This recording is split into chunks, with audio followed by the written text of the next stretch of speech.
شاعر بانی کے موقع پر سب سے زیادہ پڑھے جانے والا حوالہ اور یہ آیت، اس رسم پر جب یہ آیت پڑھی جاتی ہے، یہ حوالہ پڑھا جاتا ہے، تو اسے صرف ہم رسمی طور پر پڑھتے ہیں۔ رسمی طور پر ہم شاعر بانی بھی لے لیتے ہیں، لیکن بہت کم چرچز میں اور کلیسیاؤں میں اس آیت پر، اس حوالے میں یہ آیت جو موجود ہے، اور اس آیت میں ایک لفظ ہے بہت خاص جو اپنے اندر بڑے وسیع اور بڑے خوبصورت معنی رکھتا ہے۔ بہت کم ایسی تفسیر کی جاتی ہے جس سے لوگوں کا ایمان یسوع مسیح میں مضبوط ہو، لوگوں کا ریلیشن شپ خداوند یسوع مسیح میں بلڈ ہو، وہ آگے بڑھ سکے،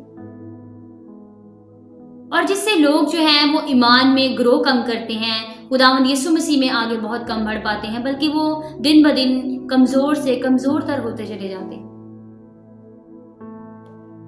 اگر آپ چاہتے ہیں کہ آپ یسوع مسیح میں ریلیشن شپ میں آگے بڑھیں، سٹیپ بائی سٹیپ آگے چلتے جائیں، اور آپ کا رشتہ یسوع مسیح کے ساتھ مضبوط ہوتا جائے، تو آپ ضرور میرے ساتھ اس ویڈیو کے آخر تک رہیں، کیونکہ اس ویڈیو کے آخر میں آج آپ کو ایک ٹپ دینے والی ہوں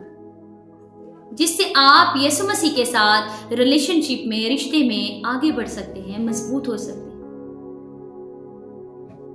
شاعر بانی پر پڑھے جانے والا حوالہ جو ہے، وہ حوالہ جی آپ بالکل سمجھ رہے ہیں، ٹھیک سمجھ رہے ہیں، وہ حوالہ ہے پہلا کرنتھیوں اس کا 11واں باب اور اس کی 25ویں آیت۔ میں خدا کی خادمہ پاسٹر ملکہ ایلیورا آج ایک بار پھر آپ سب دیکھنے والوں کی خدمت میں سلام عرض کرتی ہوں۔ آپ سب دیکھنے والوں سے گزارش ہے کہ ہم اس ویڈیو میں آگے بڑھنے سے پہلے دعا کریں گے۔ میں گزارش کرتی ہوں کہ آپ بھی اپنے لیے دعا کریں کہ آج خدا آپ کو فضل عطا کرے، کہ آپ آج جو ویڈیو دیکھنے کو ہے، جو میسج سننے کو ہے، اس کے وسیلے سے خدا آپ کو برکت دے اور سمجھ عطا کرے۔ آئیے آپ اپنے دہنے ہاتھ کو اپنے دلوں پر رکھیے اور ہم دعا کرتے ہیں۔ آسمانی خداوند، تیرے پیارے بیٹے یسوع مسیح ناصری کے نام سے پاک روح کی رہنمائی میں تیری پاک حضوری میں آتے ہیں، دعا کرتے ہیں۔ آسمانی خدا، آج اس بہن اور اس بھائی کے لیے جو اس ویڈیو کو دیکھ رہے ہیں، برکت دے، فضل دے، کہ آج اس کلام میں سے جو آج ہم سیکھنے کو ہیں، اس لفظ پر غور کرنے کو ہیں، اس لفظ کی اہمیت، اس کی قیمت، اس کی خداوند ضرورت کو سمجھ پائیں، تاکہ اچھے طریقے سے یہ تیرے کلام کو اپنے اندر رکھیں اور برکت پا سکیں، ریسیو کر سکیں۔ یسوع مسیح تیرا فضل ان پر جاری ہو، ان کو برکت دے اور اپنے جلال کے لیے استعمال کرے، مسیح کے قادر نام سے آمین۔ پہلا کرنتھیوں اس کا 11واں باب اور اس کی 25ویں آیت کو جب ہم پڑھتے ہیں تو یہاں پر لکھا ہے،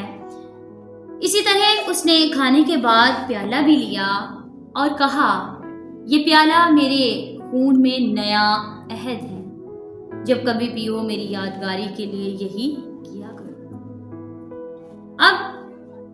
یہ حوالہ سارا کا سارا بڑا خوبصورت ہے، بہت خوبصورت ہے، لیکن اس آیت کے اندر ایک خاص جو لفظ ہے وہ بہت خوبصورت لفظ ہے اور بڑے وسیع معنی اپنے اندر رکھتا ہے۔ بڑا خوبصورت لفظ وہ یہ ہے، نیا عہد۔ جب ہم اس لفظ پر غور کرتے ہیں تو یہ لفظ ہے عہد، جو یہ عبرانی زبان کا لفظ ہے۔ پرانے عہد نامے میں یہ جو لفظ ہے استعمال ہوا عہد کے لیے، جب ابراہیم کے ساتھ عہد باندھا گیا، یا اسحاق کے ساتھ، یعقوب کے ساتھ عہد باندھا گیا۔ اسی طرح جہاں جہاں پر لفظ عہد استعمال ہوا ہے، وہاں پر لفظ عبرانی جو ہے وہ استعمال ہوا ہے بریتھ۔ اور عہد باندھنے کے لیے جو عبرانی لفظ استعمال ہوا ہے وہ کاٹ بریتھ، جس کا مطلب ہے عہد کاٹنا، کاٹنا اور بریتھ عہد۔ عہد کاٹنا کا جو لفظ ہے وہ استعمال ہوا ہے، لیکن نئے عہد نامے کے اندر یہاں پر جو نیا عہد لفظ استعمال ہوا ہے اس کے لیے یونانی لفظ استعمال کیا گیا ہے، وہ ہے دیاتھکے، جس کا مطلب ہے کہ ایسا ایک طرز عمل جس میں کوئی شخص اپنی موت کے بعد زمین پر رہنے والوں کو جو ہے وہ وصیت کرتا ہے، انہیں دیتا ہے۔ پرانے عہد نامے میں عہد کاٹنا اور نئے عہد نامے میں یہ لفظ۔ اور اس سے پہلے کہ ہم آگے بڑھیں، ہم مزید اس پر سیکھیں، اس کے بعد ہم عہد کی قسمیں دیکھتے ہیں کہ عہد کی قسمیں کتنی ہیں۔ عہد کی 3 قسمیں ہیں۔ پہلی تو قسم ایسی ہے جس میں 2 لوگ مل کر، یعنی 2 طرفہ عہد، دو فریق مل کر جو ہے اس عہد کو باندھتے ہیں، یعنی کہ ایک اور دونوں شخص آپس میں عہد باندھتے ہیں، عہد و پیمان کیا جاتا ہے، قسم لی جاتی ہے یا وعدہ لیا جاتا ہے، جیسے آپ سمجھتے ہیں ویسے عہد و پیمان کرنا۔ اور اس کے لیے ہمیں مثال ملتی ہے بائبل مقدس میں سے پہلا سموئیل 18واں باب اور اس کی 3 اور 4 آیت، جہاں پر داؤد اور یونتن جو ہے آپس میں عہد باندھتے ہیں، اور اس عہد کے دوران یہ بات کہی جاتی ہے کہ ایک کا دشمن دوسرے کا دشمن، ایک کی جنگ دوسرے کی جنگ، اور اس طرح سے سب کچھ ان کا برابر کا وہ جو ہے وہ اس میں حصے دار ہوتے ہیں ایک دوسرے کی چیز میں، اور عہد باندھا جاتا ہے۔ ایک عہد کی قسم یہ ہے، اور ایک عہد کی قسم ایسی ہے جس میں ایک فریق جو ہے وہ دوسرے فریق پر حکم عائد کرتا ہے، عہد باندھتا ہے کہ جو کچھ اسے کہا جا رہا ہے وہ اسے کرنا پڑے گا، اگر وہ نہیں کرے گا تو اسے سزا دی جائے گی۔ اور اس کی مثال ہمیں بائبل مقدس میں ملتی ہے یشوع کی کتاب اس کے 23ویں باب کی 16ویں آیت کے اندر۔ یشوع کی کتاب اس کے 23ویں باب کی 16ویں آیت کے اندر، جہاں پر لکھا ہے، یشوع کی کتاب میں لکھا ملتا ہے کہ اگر تم خداوند اپنے خدا کے اس عہد کو جو اس نے تم پر لاگو کیا یا تم کو دیا اس کو توڑو گے اور غیر معبودوں کی پرستش کرو گے، غیر معبودوں کے آگے جا کر جھکو گے، ان کو سجدہ کرو گے، تو خدا کا قہر تم پر بھڑکے گا اگر تم اس کے عہد کو توڑ ڈالو گے۔ یعنی ایک فریق کا عہد جو اس نے دوسرے پر لاگو کیا ہوتا ہے، اگر اسے توڑا جائے تو پھر اس کے برعکس اس کو سزا دی جاتی ہے۔ یہ ایک قسم ہے عہد کی۔ اور تیسری جو قسم ہے عہد کی وہ ہے ایسا عہد، یعنی جو خدا خود اپنے لوگوں کے ساتھ باندھتا ہے، جس میں خدا عہد باندھتا ہے تاکہ اس کے لوگ جو ہیں وہ اس کے ساتھ ریلیشن شپ میں جڑے رہیں، اس کے ساتھ ملاپ کرتے رہیں، یعنی خدا گناہگاروں کے ساتھ ملاپ کر سکے، اور خدا کرتا ہے، خدا نہیں چھوڑتا۔ اس کی مثال ہمیں ملتی ہے استثنا کی کتاب اس کے 7ویں باب اس کی 6 اور 8ویں آیت کے اندر ہمیں اس کی مثال ملتی ہے۔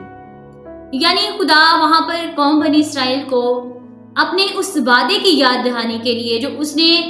ان کے باپ دادا سے کیا، قوم بنی اسرائیل کے ساتھ اس کی پاسداری کرتا ہوا نظر آ رہا ہے۔ خدا انہیں ملک مصر کی غلامی سے، فرعون کی غلامی سے نکال کر لا رہا ہے۔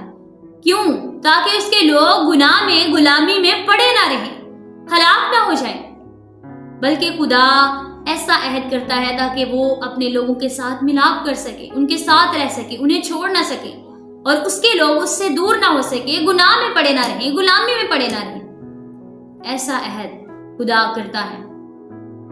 اور یہ عہد جو اس نے ابراہم کے ساتھ باندھا، اس عہد کی پاسداری خدا کرتا ہوا نظر آ رہا ہے۔ اور جب خدا نے ابراہم کے ساتھ عہد باندھا، خدا نے ابراہم سے عہد باندھا، اور خدا نے ابراہم سے وعدہ کیا، عہد باندھا۔ اور پرانے عہد نامے میں جب ابراہم سے عہد کیا گیا تو عہد باندھنے کے لیے ہمیں کچھ رسومات بھی نظر آتی ہیں، طور طریقے بھی نظر آتے ہیں، اور جب خدا نے اس کے ساتھ عہد باندھا تو ہمیں ابراہم خدا کے ساتھ جو خدا نے اس کے ساتھ عہد کیا تھا، وعدہ کیا تھا، اس میں دن بدن مضبوط ہوتا ہوا نظر آ رہا ہے۔ ابراہم خدا پر یقین کرتا ہے، اس پر بھروسہ رکھتا ہے، اس کے کیے ہوئے وعدے میں، عہد میں آگے بڑھتا ہے۔ ابراہم کمزور نہیں ہوتا، بلکہ دن بدن ترقی کرتا ہوا نظر آ رہا ہے، اس کا ایمان مضبوط ہوتا ہوا نظر آ رہا ہے، وہ خدا میں آگے بڑھتا ہوا نظر آ رہا ہے۔ اسی طرح جب نئے عہد میں، آج کے دور میں یسوع مسیح کے وسیلے سے ہمارے ساتھ ایک نیا عہد باندھا گیا، تو کیا ہم اس نئے عہد میں مضبوط ہوتے ہوئے نظر آ رہے ہیں؟ کیا ہم ترقی کرتے ہوئے نظر آ رہے ہیں؟